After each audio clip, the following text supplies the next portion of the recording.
All hail a beard, it's your boy Big Beard B, and we are back for another edition of Big Beard Business. Yes, ladies and gentlemen, it is that time of the year again, and yes, it is finally happening. We are less than 1 week away from the official start of spring, and I'm going to give you my top 10 list of fragrances that I will be reaching for this spring of 2018. So as many of you guys out there know, I currently reside in Florida. I've been living down here for a while now. So to put things in context about what I'm up against here in Florida, I decided to give you a little information about what spring looked like to me. For me, the spring months typically have an average high of 86 degrees, but the humidity is hot and scorching, so it typically feels over 90 degrees. Now that I have it all framed up for you guys, let's go ahead and hop into the list. And in the number 10 spot from the house of Bentley, we have Bentley Infinite Rush. This is Bentley's fragrance interpretation of their $250,000 Bentley Bentayga.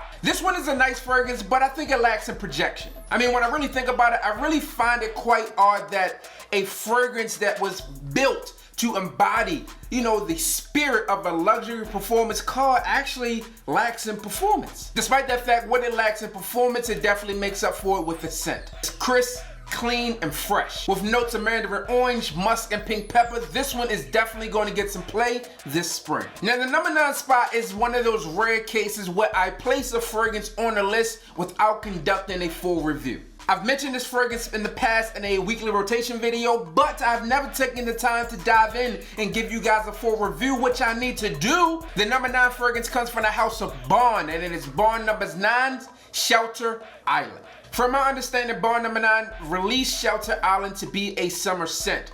In fact, this is one of the first, if I do remember correctly, one of the first marine oud fragrances on the market. Shelter Island has black pepper, it has sandalwood, it has amber, it has myrrh, and it obviously has oud. Yep, oud in the spring and the summer. This one is a crispy, sparkling, clean fragrance. I thoroughly enjoy this one, and it will be in heavy rotation this spring of 2018. In the number 8 spot, we have another marine, aquatic fragrance, and it is Invictus Aqua 2018 from Paco Rabanne. Now, this one here is the 2018 release, and I personally like it. I know a lot of you guys out there prefer the 2016 version as I do, but I still enjoy this one. I found this one to be mass appealing, and for those of you guys out there who are not fragrance snobs, or let me rephrase that, if you haven't really smelled the first version, the 2016 version, then I think you will enjoy this one. This one has ambergris, woody notes, and again that marine accord to give this one a masculine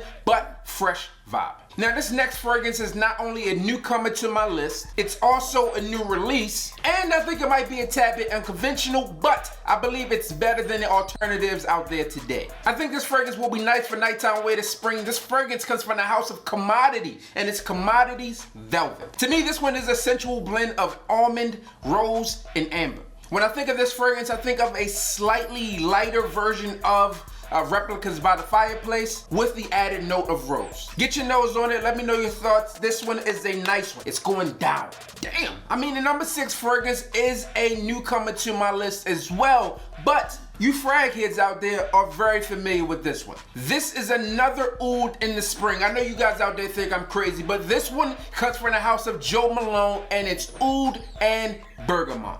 I mean, it's hard to find a spring or summer fragrance done better than those from the house of Jo Malone. This one is light, it's smoky, and it's refined. As the name states, oud and bergamot are the main notes in this one, but this one also has some cedar in here as it transitions from the top to the base.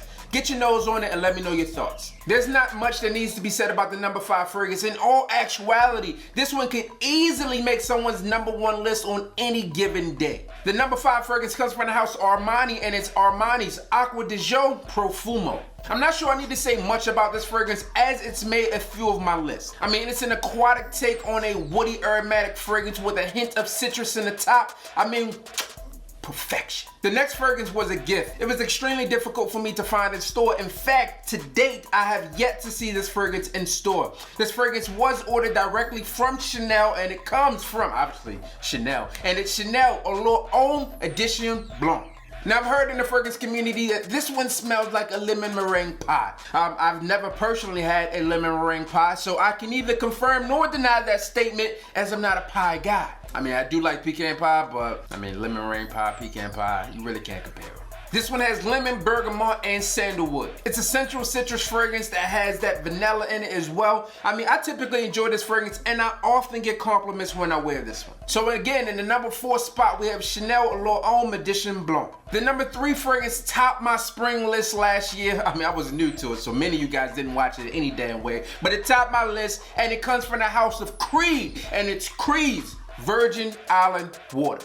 I actually knocked out a full review of this one a few months ago, and this one has always been a favorite of mine from the house of Creed, so it has to make the list. It has tropical woods, coconut, bergamot, mandarin orange. I mean, this one here is the tropics in a bottle. So look, we're down to the top 2 fragrances, and remember, this is just my list. I mean, you might have your own list, you might see others out there that you enjoy more, you might agree with more, but this is my list, man. You know, this is the things that I'm gonna be reaching for. You may not agree with all these fragrances, which is fine, but the number 2 fragrance is finer. It comes from the seduction master himself, and it's Tom Ford's Rive d'Ombre.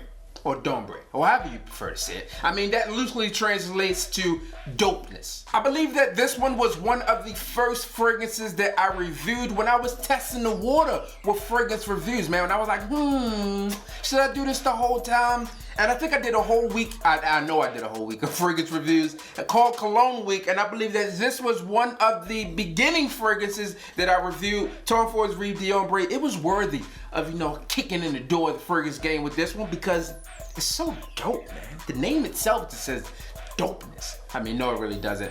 If you really care to know what this translates to, then watch the actual video, the full review of the original one. Things have changed, man. I'll link it down below. Rive d'Ombre is a blend of citrus fruits with a seductive amber base. It has an amber accord, it has Italian bergamot oil, and bitter orange oil with a ton of other citrus notes in here. If you are a fan of citrus fragrances and amber, then I think you would like this one. And the number 1 fragrance has a reserved parking spot. You know, when you pull into work early and someone's in your parking spot, you just doop, doop, doop. Move, and they come and, you know, take the car away from them and you just ruin their whole day. Yeah, that's this fragrance. You know, the number 1 spot is reserved for the K-I-N-G. No, I'm not talking about T-I. I'm talking about Invictus, the king. I don't know, man. Invictus, man. Number 1 spot for me. I'm gonna be reaching for this one a lot. I keep saying I need a new bottle, man, and you guys aren't forcing me to buy a bottle because you're forcing me to buy other things. And, you know, my wife is the same way. I say, you know, should I buy something I already got? She's like, why? Because you already have it. Buy something different, dummy. Do not say shit like that. But all jokes aside, man, I do need another bottle of this one. I keep ordering other things. I need to do it, though. I need to do it, you know, give you guys the different batch variations. Let you see the difference between, I don't know, when did we get this, 2014? 2013. The queen bought the king for the king. So yeah, those are my top 10 fragrances for this spring. Now, I'm gonna tell you guys something here. I don't know when we're gonna release it. It might be next week. But the missus, you know, she came up with her own list. You know what I'm saying? She's like, look, buddy, old pal, you know, your list is cool and all that, but let me show you how it's done. So she has her own list, and I think I'm gonna bring it to you guys either later this week or next week. We wanna bring you her list and let you guys decide. You know, do you like her list? I mean, her list is pretty dope. Like I see, it's pretty dope. So comment below and let me know what you guys are rocking this spring. Like, I would like to know because I might need to substitute. Maybe you have a better list than me. You say, Big Beard B, you need to remove X, Y, Z and put W in there. I'm like, oh, okay, I can see. That makes sense. That makes perfect sense. All right, guys, so there you have it. That's my top 10 for this spring 2018. You know, comment below and let me know what you wearing. I'm your boy, Big Beard B. Don't forget to like, comment, subscribe, tell a friend to tell a friend that we are back again. Yeah, man, every day, like almost every day. Like, I give you 1 day of rest on Sundays and then it's back. You know, we get back to work and you get to watch it again. And while you at it, hit the goddamn bell.